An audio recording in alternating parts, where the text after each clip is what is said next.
The Hound of Heaven by Francis S. Thompson.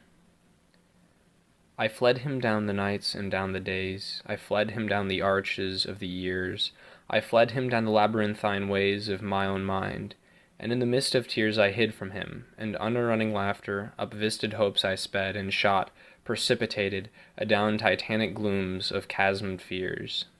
From those strong feet that followed after, but with unhurrying chase, an unperturbed pace, deliberate speed, majestic instancy, they beat, and a voice beat, more instant than the feet, "All things betray thee, who betrayest me." I pleaded outlaw-wise by many a hearted casement curtained red, trellised with intertwining charities, for though I knew his love who followed, yet I was sore adread, lest having him I must have naught beside. But if one little casement parted wide, the gust of his approach would clash it to. Fear wist not to evade his love wist to pursue.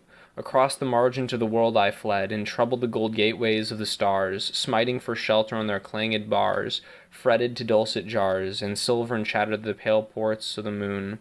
I said to dawn, "Be sudden," to eve, "Be soon." With thy young sky blossoms heap me over, from this tremendous lover. Float thy vague veil about me, lest he see.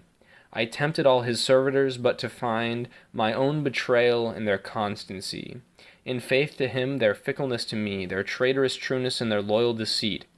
To all swift things for swiftness did I sue, clung to the whistling mane of every wind, but whether they swept smoothly fleet the long savannas of the blue, or whether thunder-driven they clanged his chariot thwart a heaven, plashy, with flying lightnings round the spurn of their feet, fear wist not to evade as love wist to pursue. Still, with unhurrying chase, an unperturbed pace, deliberate speed, majestic instancy, came on the following feet, and a voice above their beat, "Naught shelters thee, who wilt not shelter me." I sought no more that after which I strayed in face of man or maid, but still within the little children's eyes seems something that replies, "They at least are for me, surely for me." I turned me to them very wistfully, but just as their young eyes grew sudden fair with dawning answers there, their angel plucked them from me by the hair. "Come then, ye other children, natures, share with me," said I, "your delicate fellowship. Let me greet you lip to lip. Let me twine with you caresses wantoning, with our Lady Mother's vagrant tresses, banqueting with her in her wind-walled palace, underneath her azured dais, quaffing as your taintless ways from a chalice, lucent weeping out of the day-spring." So it was done. I, in their delicate fellowship, was one. Drew the bolt of nature's secrecies.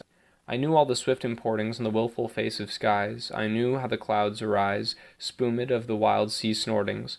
All that's born or dies, rose and drooped, made them shapers of my own moods, or wailful or divine. With them joyed, and was bereaven. I was heavy with the even, when she lit her glimmering tapers round the day's dead sanctities.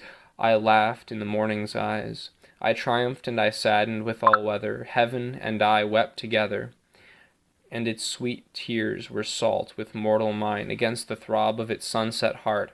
I laid my own to beat, and share commingling heat, but not by that was eased my human smart. In vain my tears were wet on heaven's grey cheek, for we know not what each other says. These things said I, in sound I speak, their sound is but their stir, they speak by silences. Nature, poor stepdame, cannot slake my drouth. Let her, if she would owe me, drop yon blue bosom veil of sky, and show me the breasts of her tenderness. Never did any milk of hers once bless my thirsting mouth. Nigh and nigh draws the chase with unperturbed pace, deliberate speed, majestic instancy, and past those noised feet a voice comes yet more fleet, "Lo, naught contents thee, who contentest not me." Naked I wait thy love's uplifted stroke, my harness piece by piece thou hast hewn from me, and smitten me to my knee.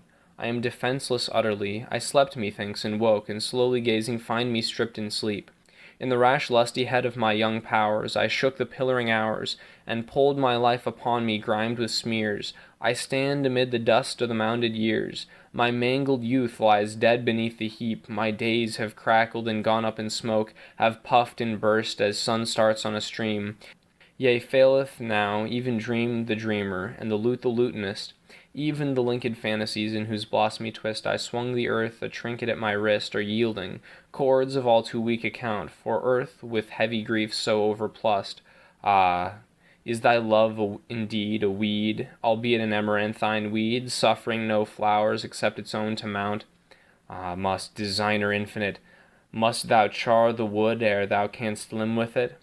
My freshness spent its wavering shower the dust, and now my heart is as a broken font, wherein tear-droppings stagnant, spilt down ever from the dank thoughts that shiver upon the sighful branches of my mind. Such is what is to be, the pulp so bitter how shall taste the rind? I dimly guess what time in mists confounds, yet ever and anon a trumpet sounds from the hid battlements of eternity.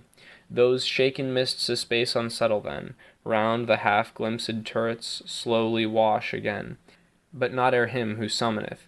I first have seen and wound with glooming robes purpureal cypress crowned. His name I know, and what his trumpet saith, whether man's heart or life it be which yields the harvest, must thy harvest fields be dunged with rotten death? Now of that long pursuit comes on at hand the bruit, that voices round me like a bursting sea. And is thy earth so marred, shattered and shard on shard? Lo, all things fly thee, for thou fliest me.